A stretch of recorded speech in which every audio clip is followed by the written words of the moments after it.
A China está em caos. É 1966 e o presidente Mao Zedong deu início à Revolução Cultural.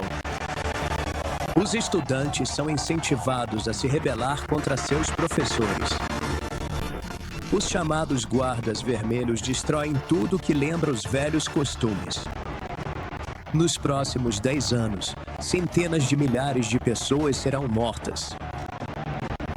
Embora a Revolução Cultural seja uma catástrofe para a China, ela é um sucesso para Mao. Ele continuará no controle do país mais populoso do mundo.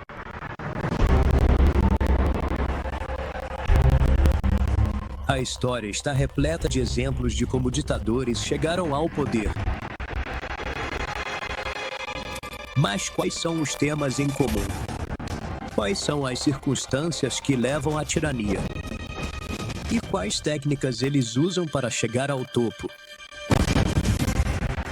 Ditadores acreditam que têm a resposta para resolver os problemas da sociedade. Eles têm uma visão do que sua nação poderia ser. Mas, uma vez que tomam o poder, o ditador enfrenta um novo desafio. Eles precisam subjugar qualquer oposição. Eles precisam dividir seus inimigos. Eles precisam manter as massas sob controle. Eles precisam encontrar uma maneira de se manter no poder.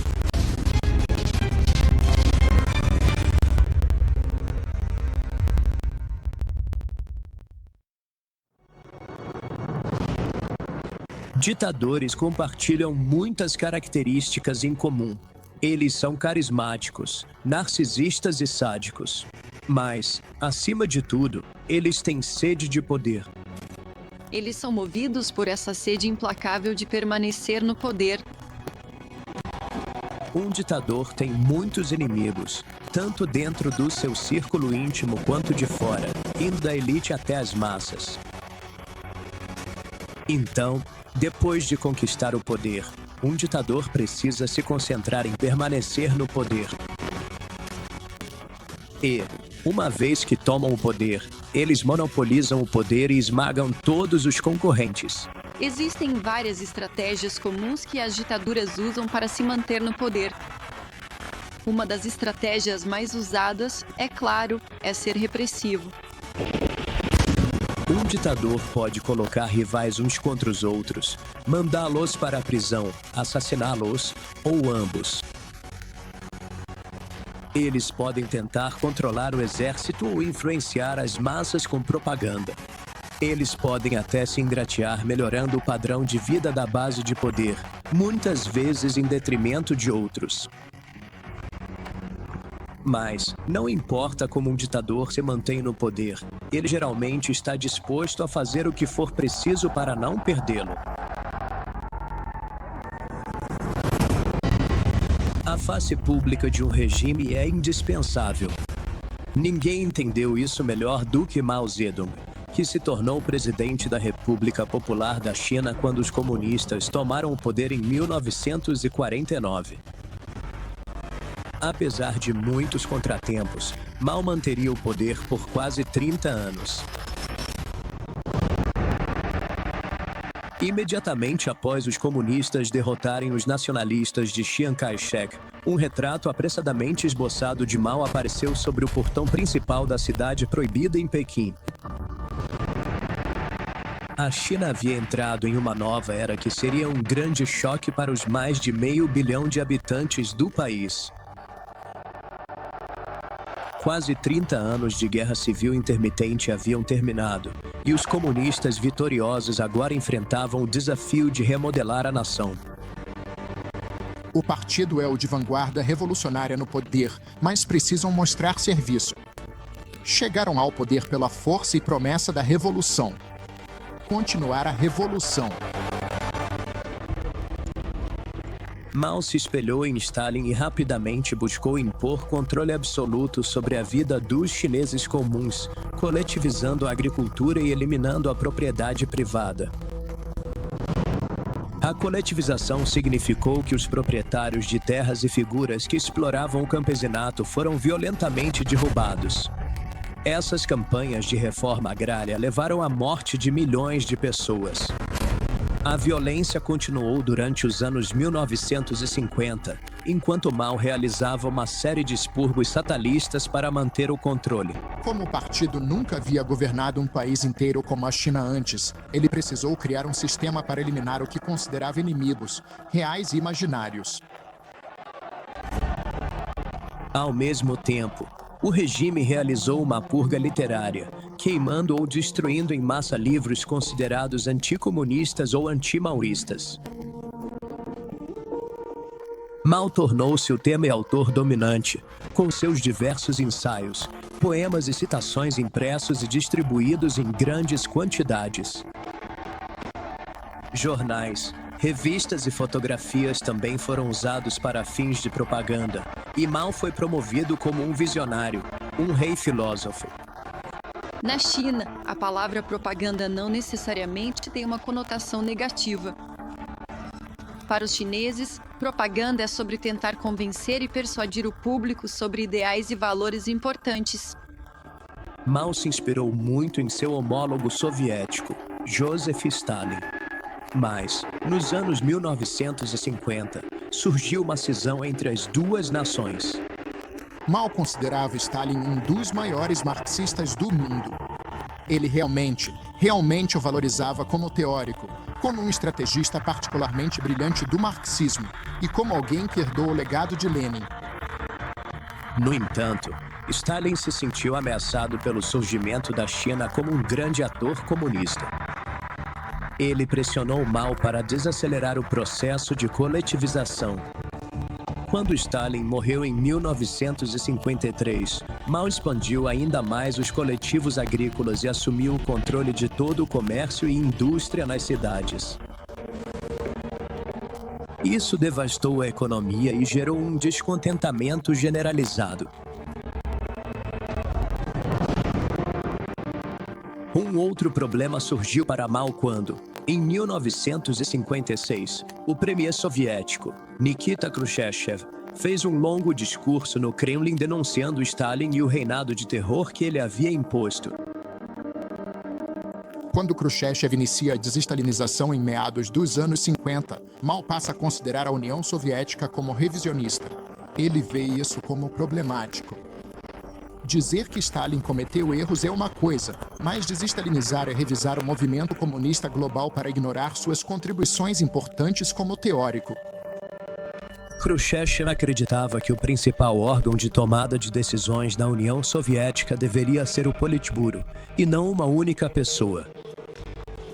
Isso levou líderes seniores do Partido Comunista Chinês a defenderem uma abordagem semelhante em Pequim.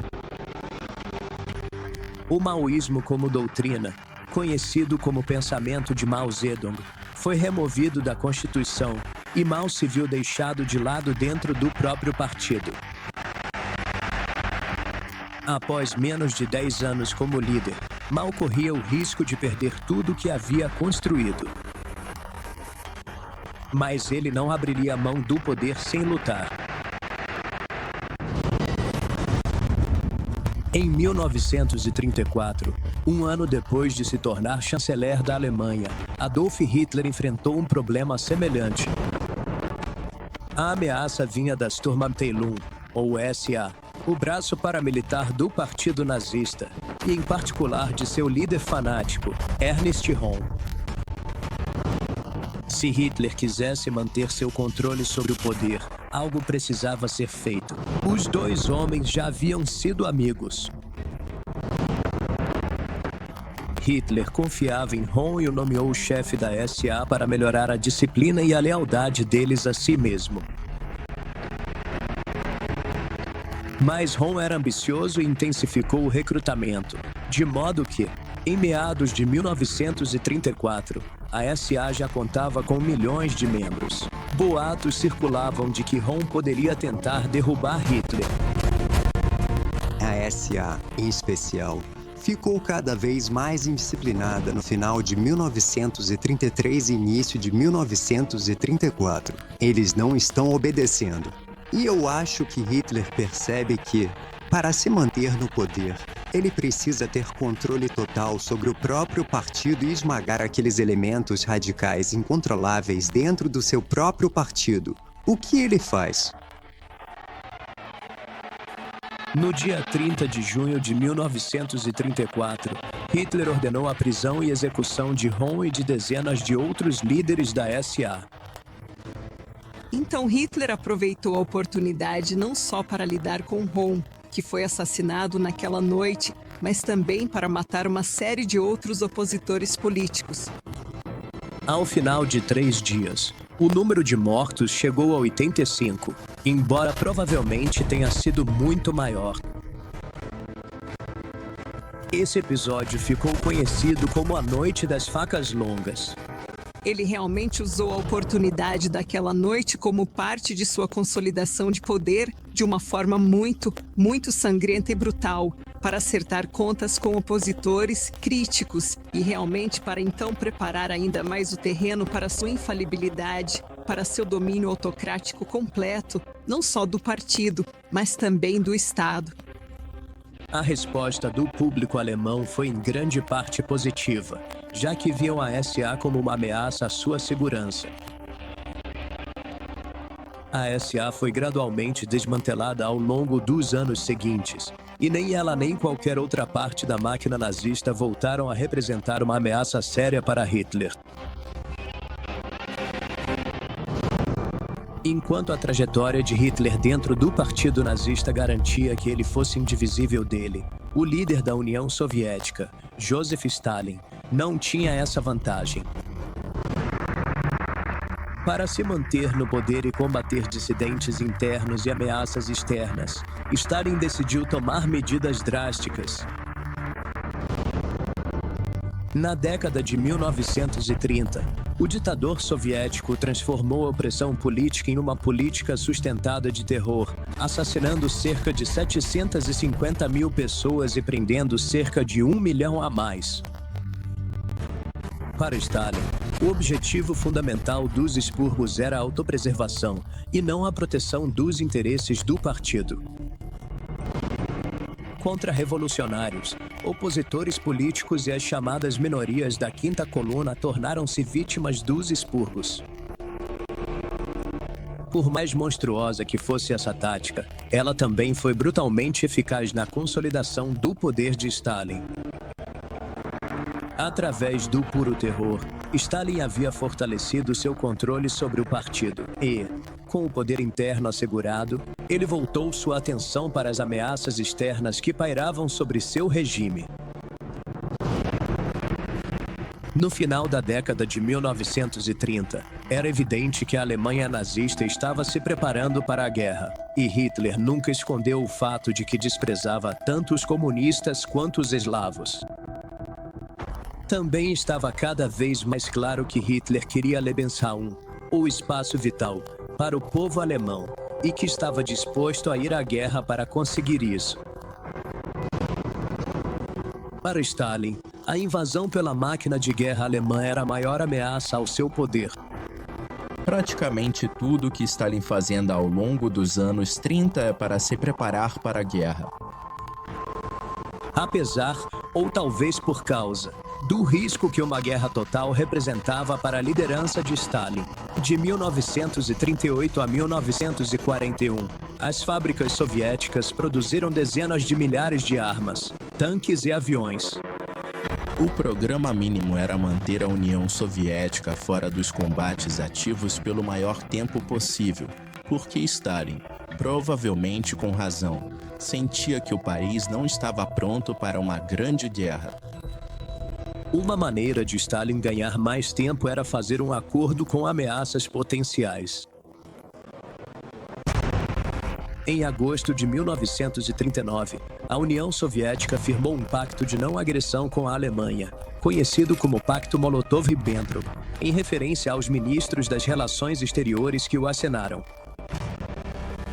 Então, o motivo pelo qual essa aliança estranha entre a União Soviética e a Alemanha nazista aconteceu foi, basicamente, porque Hitler fez uma oferta melhor do que os aliados ocidentais. Os aliados ocidentais não teriam oferecido uma esfera de influência na Europa Oriental.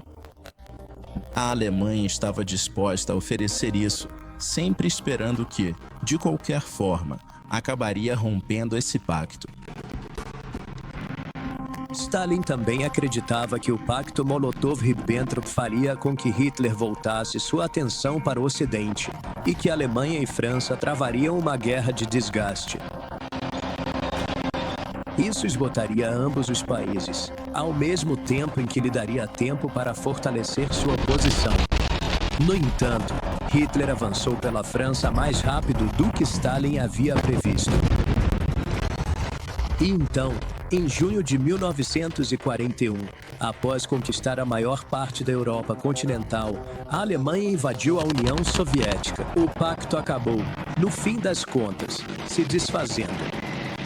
Mesmo com a máquina de guerra alemã agora batendo à sua porta, Stalin e a União Soviética ganharam tempo para se preparar para a guerra. E a visão de futuro do líder soviético garantiu que ele permanecesse no poder enquanto seu país pudesse lutar.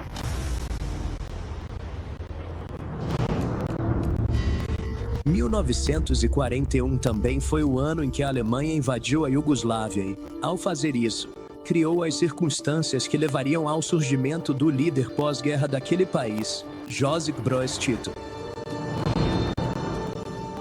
Na medida em que pode existir um ditador benigno, Tito era essa pessoa, e sua popularidade e instinto político lhe permitiram permanecer no poder por quase 30 anos. Tito provavelmente foi um dos líderes mais populares durante a Guerra Fria e conseguiu liderar a Iugoslávia por um longo período, tentando unir as várias repúblicas sob essa identidade jugoslava. A juventude de Tito contribuiu para sua popularidade enquanto esteve no poder, abrindo caminho para seu longo reinado. Tito nasceu no final do século XIX. Ele era croata e católico. Quando jovem, ele era operário e lutou no exército austro-húngaro durante a Primeira Guerra Mundial.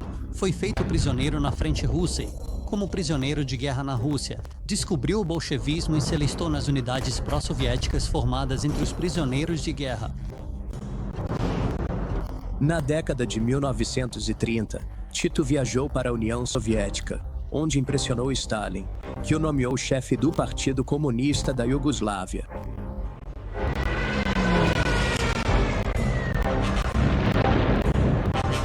Quando os alemães invadiram a Iugoslávia, Tito liderou um grande exército de partisans, que travaram uma guerra de guerrilha contra os ocupantes. Era um exército multiétnico, sem que nenhum grupo fosse privilegiado em relação aos outros ou favorecido, e Tito era o comandante-chefe, e eles conquistaram várias vitórias sobre o exército alemão, a tal ponto que o exército alemão se retirou da Iugoslávia. No final de 1944, os partisans libertaram grande parte da Iugoslávia. E no ano seguinte, Tito foi eleito primeiro-ministro. Ao longo de 1945, Tito consolidou seu poder como ditador por meio de eleições fraudulentas e expurgos ao estilo soviético. No entanto, o principal desafio de Tito ao assumir o cargo era como administrar sua relação com Stalin. A União Soviética havia saído da guerra com a maior parte da Europa Oriental firmemente sob seu controle. Tito, porém, queria que a Iugoslávia fosse um estado comunista independente. Ele não aceitava ser tutelado por Stalin, mas Stalin queria que ele se comportasse como um ratinho obediente para ele. E Tito queria um certo grau de autonomia. Ele queria ser, para falar francamente, o Stalin dos Balcãs. Em 1948, Stalin tentou expurgar a liderança iugoslava, e é provável que tenha tentado assassinar Tito várias vezes. Quando tudo isso falhou, ele excluiu a Iugoslávia do Cominfor, a aliança dos países comunistas do leste europeu. A diplomacia tornou-se a estratégia de Tito para permanecer no poder. Ele se voltou para o Ocidente, tornando-se um membro de fato da OTAN e posicionando a Iugoslávia como um país neutro. As nações ocidentais reconheceram a vantagem de manter boas relações com um país tão estrategicamente bem posicionado. Em 1950, os Estados Unidos emprestaram 40 milhões de dólares à Iugoslávia para sua economia. Após a morte de Stalin em 1953, as relações de Tito com a União Soviética melhoraram, mas seu compromisso com a neutralidade permaneceu firme. Os desafios ao governo de Tito vinham não só de fora, mas também de dentro. A Iugoslávia era uma nação federada composta por 6 repúblicas e 2 províncias autônomas, cada uma com identidades étnicas distintas. Para permanecer como ditador, Tito precisava manter essas repúblicas unidas, reprimindo movimentos nacionalistas. Uma das formas que ele encontrou foi cultivar o mito de que todos os grupos étnicos contribuíram à derrota dos alemães Segunda Guerra Mundial. Ele também incentivou a ideia de que as repúblicas distintas tinham um inimigo comum na União Soviética. Além disso, a capacidade de Tito de tomar empréstimos do Ocidente mantinha um padrão de vida elevado, reduzindo a probabilidade de descontentamento que pudesse levar a tensões étnicas. Ele tentou garantir que o comunismo não obrigasse as pessoas a sofrer. Ele era disposto e mente aberta para seguir um caminho diferente com o comunismo. Não só sendo o líder do movimento dos não alinhados para se distanciar da União Soviética, mas também garantindo que o estilo de comunismo enfrentado pelos iugoslavos fosse um pouco mais brando, um pouco menos repressivo. Embora relativamente benigno e liberal, Tito tinha uma polícia secreta que usava para reprimir a oposição. Especialmente nos primeiros anos de seu regime, ele ordenou que milhares de opositores políticos fossem enviados para campos de reeducação com trabalhos forçados.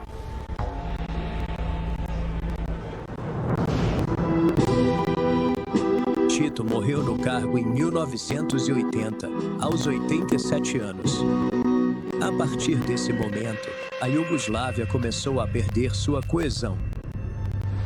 Na década seguinte, à medida que cada república constituinte afirmava sua independência, as divisões políticas e étnicas acabaram se transformando em guerra civil.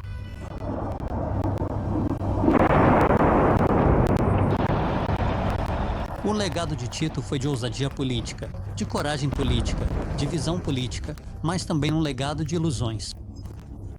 Foi, fundamentalmente, um teste para a possibilidade do multiculturalismo e da multietnicidade. E pode-se simplesmente perguntar se não funcionou na Iugoslávia, funcionaria em outro lugar? A diplomacia astuta de Tito ajudou a permanecer no poder por quase 3 décadas, mas a Iugoslávia sem Tito se desfez. Isso revelou os perigos das ditaduras e como elas podem esconder problemas mais profundos ao invés de resolvê-los.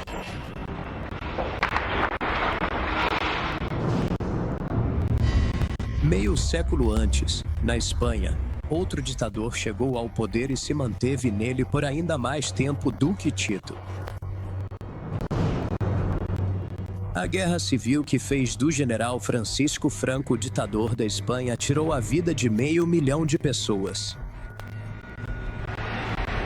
Franco havia alcançado o poder absoluto. Agora, ele precisava mantê-lo em um país dividido e devastado pela guerra. O chamado generalíssimo sabia que dependia do apoio das Forças Armadas. Apesar dos problemas econômicos do país, Franco sempre garantiu que o dinheiro chegasse às Forças Armadas. Isso mantinha satisfeito, mas também significava que ele tinha um grande escudo contra qualquer agitação. Franco, acima de tudo, estava determinado a se manter no poder.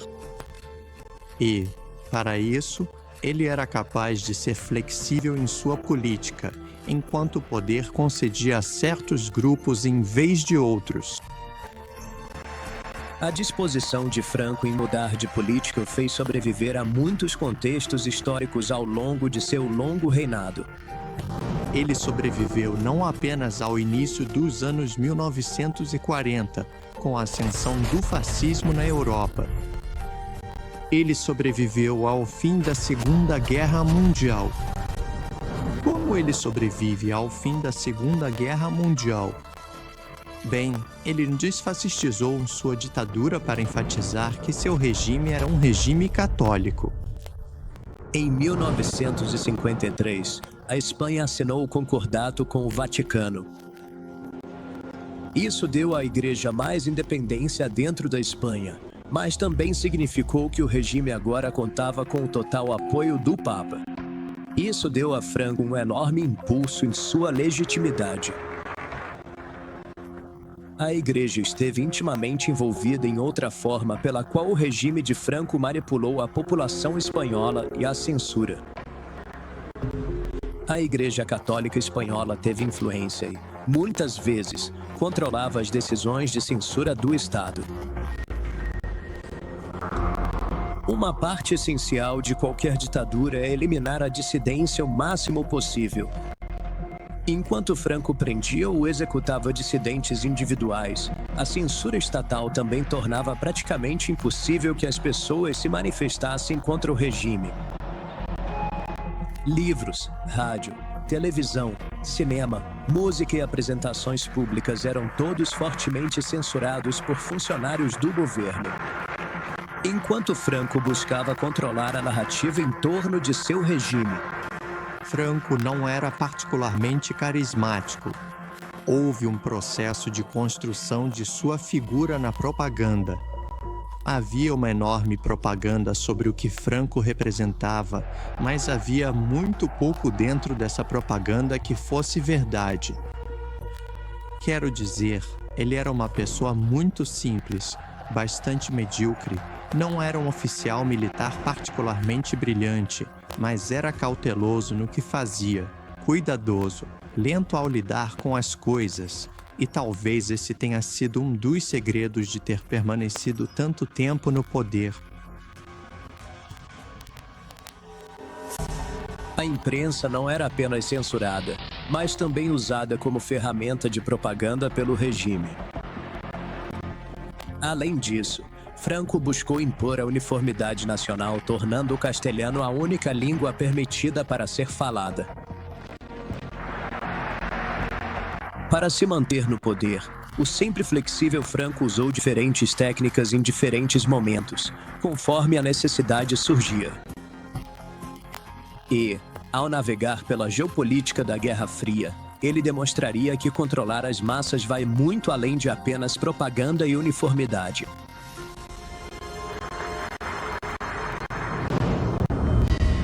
Assim como na Espanha, a censura e a propaganda seriam ferramentas poderosas usadas para manter o poder também na China.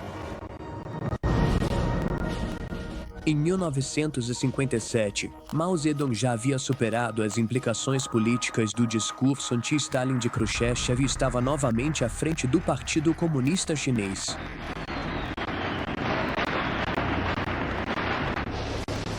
Agora, ele voltou sua atenção para a produção industrial. Mao chamou isso de grande salto adiante e envolvia a fusão de coletivos agrícolas em comunas gigantes que priorizavam a produção de aço em vez do cultivo de alimentos. Essa reconfiguração econômica é um esforço do Partido Comunista Chinês para aumentar a produção de aço até o ponto em que supere a produção de aço da Inglaterra, igualando-se e até mesmo ultrapassando a da União Soviética.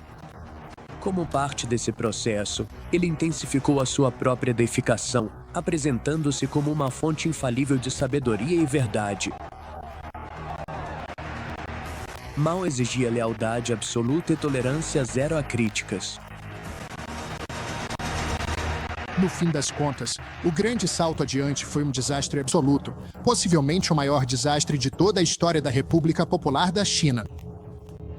Mais de 45 milhões de pessoas morreram de fome, tortura ou execução sumária. Esse foi o maior episódio de assassinato em massa já registrado na história, Em outubro de 1960, a economia estava em frangalhos e Mao percebeu que precisava encerrar o projeto. No entanto, apesar da morte de tantos de seu povo e das críticas crescentes, a posição de Mao continuava tão forte quanto sempre fora. Ele ainda controlava os corações e mentes da nação. Em contraste com as queimas de livros e a censura que marcaram o início da República Popular, um livro, publicado pela primeira vez em 1964, tornou-se sinônimo de Mao e de seu regime. Este ficou conhecido como o Pequeno Livro Vermelho. Essas citações de Mao, retiradas de contexto e reunidas de vários de seus ensaios, foram originalmente impressas pelo Partido Comunista Chinês apenas para que os soldados encontrassem valor moral e educativo em suas rotinas diárias. Mas isso se torna uma ideia, uma espécie de técnica que o partido usa para espalhar o maoísmo por todo o país e depois pelo mundo. Publicado aos milhões e distribuído além do Exército de Libertação Popular, ele ajuda a colocar o próprio Mao, e não apenas o regime, no centro da vida chinesa.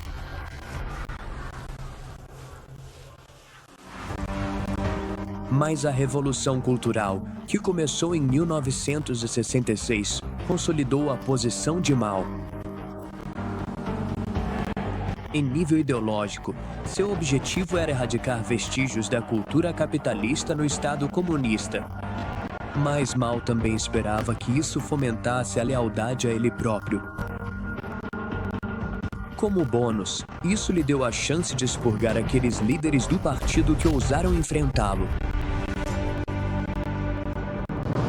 Tudo começou com a chamada notificação de 16 de maio, em 1966, que Mao divulgou em uma conferência em Pequim. Ela alertava que inimigos de classe haviam infiltrado o partido e que pretendiam devolver o poder a uma elite burguesa. E então, durante a Revolução Cultural, a propaganda voltaria a ser muito mais incendiária em suas críticas ao velho mundo.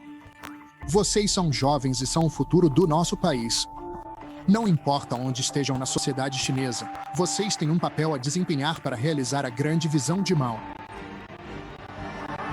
Mao endossou um chamado às armas que levou estudantes a se revoltarem contra seus professores. Jovens manifestantes marcharam por Pequim empunhando enormes retratos de Mao.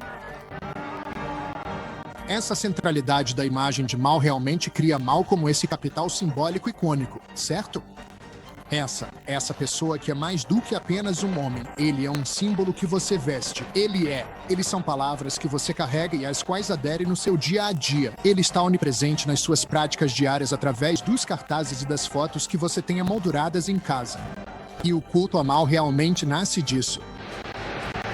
Comícios em massa foram realizados na Praça Tiananmen, em Pequim, com a presença de milhões de guardas vermelhos, todos ansiosos para ver o presidente enquanto ele passava entre eles em um veículo conversível.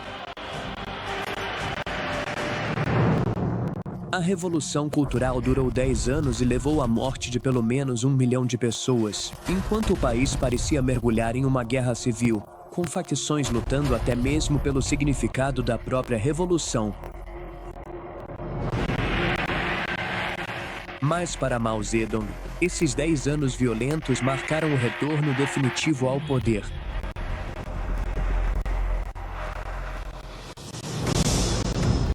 Embora a Revolução Cultural tenha representado uma perda catastrófica de vidas humanas, houve um observador estrangeiro que achou que a estratégia divisiva e brutal de Mao tinha mérito, um comunista cambojano chamado Salot Sar, mais conhecido como Pol Pot.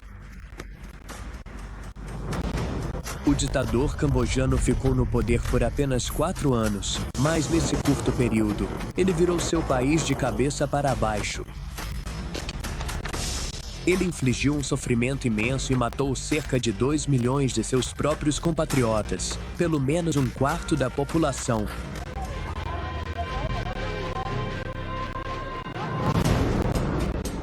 Em 1968, Pol Pot tornou-se o líder do grupo insurgente Khmer Vermelho, um nome popular para os membros do Partido Comunista do Kampucheia. o grupo lançou uma revolta nacional, estabelecendo-se na selva de onde travaram uma guerra de guerrilha contra o governo. Ao mesmo tempo, os Estados Unidos, atolados na Guerra do Vietnã, bombardeavam grandes extensões do interior do Camboja, onde acreditavam que tropas norte-vietnamitas estavam baseadas. Nesse processo, eles mataram centenas de milhares de cambojanos. Legiões de cambojanos rurais desiludidos engrossaram as fileiras do Khmer Vermelho, de modo que, em 1975, eles conseguiram derrotar o exército e ocupar a capital, Phnom Penh. Pol Pot agora era o ditador do Camboja. Assim como aconteceu com o Partido Comunista Chinês, eles agora estavam governando um país. Agora, não tão grande nem tão etnogeograficamente diverso quanto a China, mas ainda assim maior e mais populoso do que eles estavam acostumados. Influenciados pelo pensamento marxista-leninista e maoísta, o Khmer Vermelho rapidamente começou a impor uma forma especialmente draconiana e bizarra de comunismo. Eles obrigaram todos que viviam nas cidades a caminhar até campos de reeducação no interior, onde as pessoas eram forçadas a trabalhar 18 horas por dia com rações de fome em condições deploráveis. As crianças eram separadas de seus pais e doutrinadas a amar o partido em vez de suas famílias. Pol Pot isolou o Camboja do resto do mundo, renomeou o país para a República Democrática do Campuchê e declarou que 1975 era o ano zero. Eles também aboliram a moeda, aboliram a religião, desfizeram, envergonharam, humilharam e até mataram monges budistas. Eles proibiram o Islã porque muitos cambojanos são muçulmanos chans. Eles também tentaram reformar a sociedade em torno do cultivo agrícola em vez da industrialização. O Khmer Vermelho controlava todos os aspectos da vida de uma pessoa. Eles proibiram tudo, desde a propriedade privada até a maioria dos materiais de leitura. Qualquer pessoa considerada inimiga de classe, como professores, funcionários do governo, advogados ou médicos, era espancada, torturada ou morta, especialmente no notório S-21, um centro de tortura e execução. Em uma sociedade governada pelo terror, era praticamente impossível para alguém se levantar contra Pol Pot. Em 1977, tendo criado uma atmosfera tóxica de paranoia e desconfiança, o Khmer Vermelho começou a se voltar uns contra os outros. Líderes do partido e suas famílias eram rotineiramente eliminados. Mas o regime não foi derrubado por elementos internos, e sim por intervenção estrangeira. No fim das contas, a ruína de Pol Pot foi sua invasão ao Vietnã em 1977. Essas invasões e a subsequente contra-invasão fizeram com que as pessoas estivessem dispostas demais, e provavelmente desnutridas e fracas demais para sequer apoiar o Khmer Vermelho. Então, eu diria que esse foi certamente o grande ponto de virada do governo dele, mas, sinceramente, as coisas começaram a desandar bem cedo para esse movimento. O exército vietnamita derrotou o Khmer Vermelho e instalou um governo fantoche. Pol Pot fugiu de volta para a selva onde, de forma impressionante, travou uma guerra de guerrilha até morrer em 1998.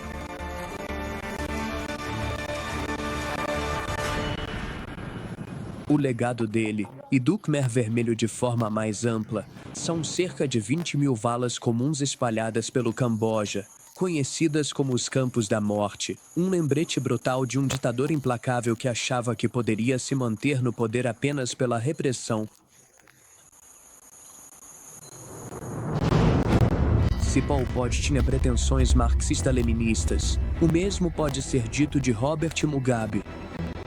Mas, ao contrário de Pol Pot, ele se manteve no poder por décadas. A repressão e a corrupção tornaram-se suas ferramentas para sobreviver no topo. Mugabe foi eleito primeiro-ministro do recém-independente Zimbábue em 1980. Na época, ele parecia um farol de esperança brilhante. Os cidadãos negros do Zimbábue vinham sofrendo sob o domínio da minoria branca desde que os ingleses colonizaram a região no final do século XIX. Agora, eles estavam livres e tinham um dos seus como primeiro-ministro. Mas qualquer grande esperança que os zimbabuanos pudessem ter tido em relação a Mugabe durou relativamente pouco. Embora parecesse comprometido em melhorar o padrão de vida das pessoas, ele estava mais preocupado em preservar o poder. Mugabe começou garantindo que a mídia estivesse em conformidade. Discursos de Mugabe e seus ministros dominaram as primeiras páginas dos jornais, e a televisão estatal foi obrigada a submeter os telespectadores a doses frequentes de propaganda. A polícia realizou prisões arbitrárias em todo o país, especialmente de membros da oposição. No Zimbábue de Mugabe, a tortura era rotina. Em 1990, Mugabe conseguiu chegar a uma posição em que ignorava o parlamento e governava por decreto. Onde ele poderia tentar criar um desafio, no começo era muito primitivo. Tudo girava em torno de, por assim dizer, espancamento de membros de partidos da oposição, enchimento de urnas aqui e ali. Nada sofisticado, mas isso mostra que já havia uma desilusão com o governo dele naquele momento. Mugabe reforçou sua popularidade implementando amplas reformas agrárias a partir de 1980. No entanto, os aliados de Mugabe foram os que mais se beneficiaram da redistribuição de terras. Ao fazer isso, ele criou um sistema de castas de fato, com membros seniores de seu partido político desfrutando de um estilo de vida privilegiado, enquanto o restante da população continuava a subsistir praticamente da mesma forma que antes da independência. A corrupção entre os membros seniores do partido era endêmica. Mugabe manteve-se no poder por meio de subornos, manteve o poder inicialmente pela repressão de inimigos reais e imaginários, mas, em grande parte, por meios bastante desajeitados até aquele momento. Desafios mais sofisticados começaram a surgir no final dos anos 1990. À medida que a popularidade de seu governo diminuía nos anos 1990, Mugabe culpou os problemas do país nas nações ocidentais e, em particular, nos brancos zimbabuanos. Isso se mostrou eficaz. A partir de 2000, a tomada violenta das fazendas de brancos tornou-se comum e foi incentivada por Mugabe. As invasões das fazendas tiveram um efeito imediato, que era a possibilidade de distribuição. As fazendas de sementes podiam ser distribuídas, primeiramente, entre os fiéis do partido. Então você tem o apoio da oligarquia. Mas isso foi simplesmente muito popular num primeiro momento. Todo mundo pensava, sim, sabe, finalmente somos donos do país. O que faltava nessa equação era que o país era muito próspero na agricultura porque se especializava em produtos comerciais para exportação. Então a economia começou a se desintegrar muito rapidamente. No início dos anos 2000, a economia estava à beira do colapso. Doenças e desnutrição eram generalizadas e a repressão aos eleitores era comum. Em 2005, Mugabe fez com que 700 mil moradores urbanos fossem expulsos de suas casas como punição por apoiarem a oposição. 3 anos depois, ele ficou em segundo lugar nas eleições, rival Mordaunt Tsvangirai.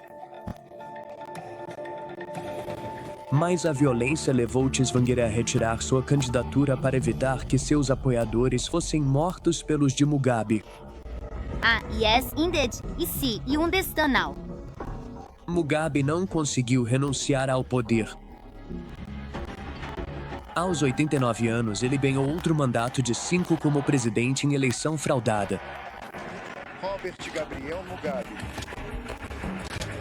No ano seguinte, 2014, ele nomeou sua segunda esposa, Grace, para um cargo sênior no partido, com o objetivo de torná-la uma parte fundamental de seu plano de sucessão. Sua ideia de planejamento de sucessão era cultivar a possibilidade de sua esposa, muito mais jovem, se tornar presidente em seu lugar. Ele era muito paranoico, achando que qualquer pessoa que não fosse da família o levaria à justiça por crimes econômicos, em especial, sem falar em vingança política.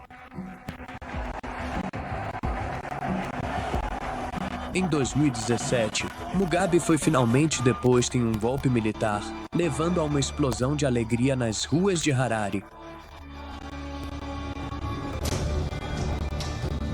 O homem de 93 anos esteve no poder por 37 anos. Ele morreu em um hospital em Singapura em 2019. Ele ficará registrado nos principais livros de história como alguém de caráter muito contraditório, mas que, no fim das contas, foi um fracasso. O ditador espanhol, Francisco Franco, manteve-se no poder por aproximadamente o mesmo tempo. Mas, ao contrário de Mugabe, ele morreu no cargo sendo uma figura relativamente popular. Apesar de seu histórico violento como ditador, essa popularidade veio de uma mudança de estratégia, uma guinada mais liberal após um dos períodos mais difíceis de seu regime. Nos anos após a Segunda Guerra Mundial, a economia da Espanha estava devastada. E à medida que o país de Franco cambaleava, seu controle sobre o poder também enfraquecia. No início dos anos 1950, ele precisava encontrar novas maneiras de fortalecer sua posição. Ele precisava estabelecer credibilidade no cenário mundial. Mas conquistar apoio internacional nos anos do pós-guerra não era uma tarefa fácil para Franco. Em 1948, os Estados Unidos começaram a implementar o Plano Marshall, que destinou 13 bilhões de dólares em ajuda e ajudou a ressuscitar as economias devastadas de vários países europeus, incluindo a Alemanha e Itália, mas não a Espanha. Devido ao apoio tácito de Franco a Hitler e Mussolini, que o ajudaram a chegar ao poder, o país foi rotulado como um párea internacional.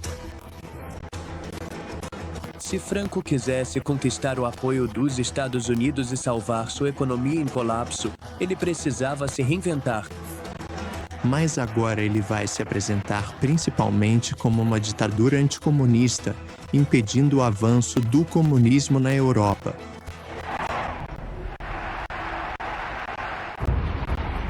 À medida que a Guerra Fria se intensificava no início dos anos 1950, os Estados Unidos começaram a buscar aliados anticomunistas onde quer que pudessem encontrá-los, mesmo que isso significasse fechar os olhos para assassinatos sancionados pelo Estado e opressão política. Agora, nos anos 1950, Eisenhower, o presidente americano que derrotou as potências fascistas na Segunda Guerra Mundial, visita a Espanha e abraça Franco. E a Espanha chega a um acordo com os Estados Unidos para conceder aos Estados Unidos o direito de ter bases militares em território espanhol. Isso foi ratificado como o Tratado de Madrid e deu a Franco uma enorme credibilidade, tanto internacionalmente quanto internamente. 2 anos depois, a Espanha foi autorizada a se tornar membro das Nações Unidas e, em 1958, ingressou no Fundo Monetário Internacional e no Banco Mundial. Mas mesmo com a credibilidade internacional estabelecida, um grande problema que Franco enfrentava era o estado crítico da economia espanhola. Ele entendia que a pobreza generalizada poderia gerar agitação civil e representar uma ameaça ao seu regime. Por isso, melhorar o padrão de vida das pessoas rapidamente se tornou uma prioridade. Mas Franco estava longe de ser um inovador econômico. Em 1957, após uma tentativa fracassada de autossuficiência econômica, Franco promoveu um grupo de ministros com uma visão mais ampla. Eles incentivaram o comércio e o investimento estrangeiros e industrializaram o país até certo ponto. Eles também abriram o país para o turismo, que se tornou a principal fonte de renda da Espanha. Isso coincidiu com a ajuda dos Estados Unidos e as remessas enviadas pelos muitos espanhóis que haviam emigrado. O efeito foi uma transformação na economia que ficou conhecida como o Milagre Espanhol. A década de 1960 é um período de desenvolvimento econômico ao redor do mundo e, em particular, na Europa. A Espanha também é um exemplo disso. Agora, há certo investimento e certa liberdade econômica para promover o desenvolvimento capitalista na Espanha. Então isso também muda a narrativa e o discurso de Franco como ditador e o discurso do regime. Franco foi rápido em assumir o crédito por essas conquistas, o que levou a um enorme aumento em sua popularidade. Seu liberalismo crescente permitiu que ele mantivesse o poder graças ao seu estilo ditatorial adaptável, embora ele sempre fosse exatamente isso, um ditador.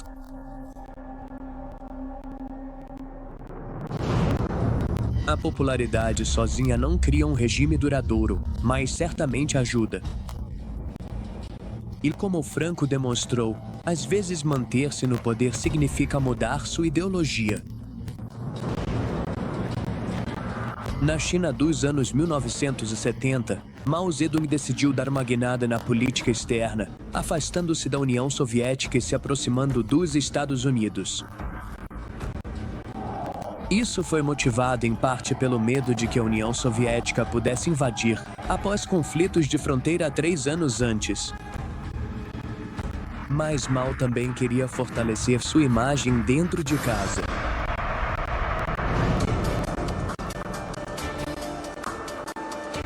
Em 1971, a China conquistou um assento no Conselho de Segurança da ONU com o apoio dos Estados Unidos. Isso foi um grande triunfo nas relações exteriores para o regime de Mao.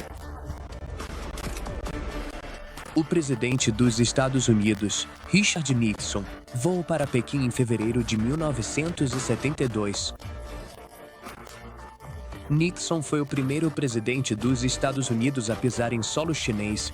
Como isso mudou a dinâmica da Guerra Fria, ele descreveu como a semana que mudou o mundo. A reaproximação fazia sentido para os Estados Unidos no contexto da Guerra do Vietnã. O governo Nixon estava ansioso para evitar novos conflitos com regimes comunistas na Ásia. Também queria isolar o Vietnã do Norte, além de minar as relações da União Soviética com outras nações comunistas. Para Mao, encontrar-se com Nixon foi um grande golpe de propaganda, e ele criou a impressão de que o presidente tinha vindo bajulá-lo. Mao Zedong morreu em 1976. Muitos jovens, em particular aqueles mais propensos a terem sido doutrinados, ficaram arrasados, assim como os que lembravam que Mao, de certa forma, havia dado poder aos trabalhadores e camponeses da China, além de colocar o país firmemente no cenário mundial.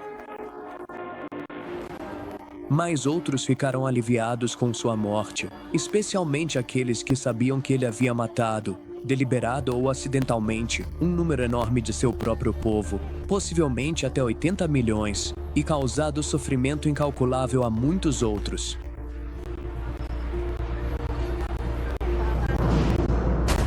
Após a morte de Mao, houve um breve interregno sob Hugo Ofen, e então Deng Xiaoping assume e abre o país, completamente para a liberalização do mercado. Mas Deng Xiaoping tinha essa avaliação de Mao como sendo 70% bom, 30% ruim, reconhecendo que Mao e o Partido Comunista Chinês, ele próprio incluído, haviam cometido alguns erros com o grande salto adiante e a Revolução Cultural, mas, no fim das contas, os ganhos superaram em muitos fracassos. E isso, até hoje, acaba se tornando a avaliação oficial de Mao. Ele é o pai da nação. Seu pensamento está sempre presente na prática do partido. Mao governou por meio de uma repressão brutal. Mas, apesar dos horrores do seu governo, ele conseguiu manter o poder até sua morte. Apenas as ditaduras comunistas tendem a sobreviver à morte dos próprios ditadores, e a China continua sendo um estado comunista autocrático até hoje. E por todo o país, a imagem de Mao Zedong também persiste. Em grande medida, a capacidade de um ditador de permanecer no poder depende da disposição do povo em permitir que isso aconteça. Os ditadores exploram o instinto de buscar proteção em um líder forte, o anseio por ordem, certeza e prosperidade, mesmo que isso custe certas liberdades. Para os próprios ditadores, o poder que conquistaram é viciante. É por isso que estão dispostos a tomar medidas cada vez mais drásticas para mantê-lo, desde a repressão até a reforma, da propaganda à punição. Para permanecer todo-poderoso, um verdadeiro ditador faria qualquer coisa.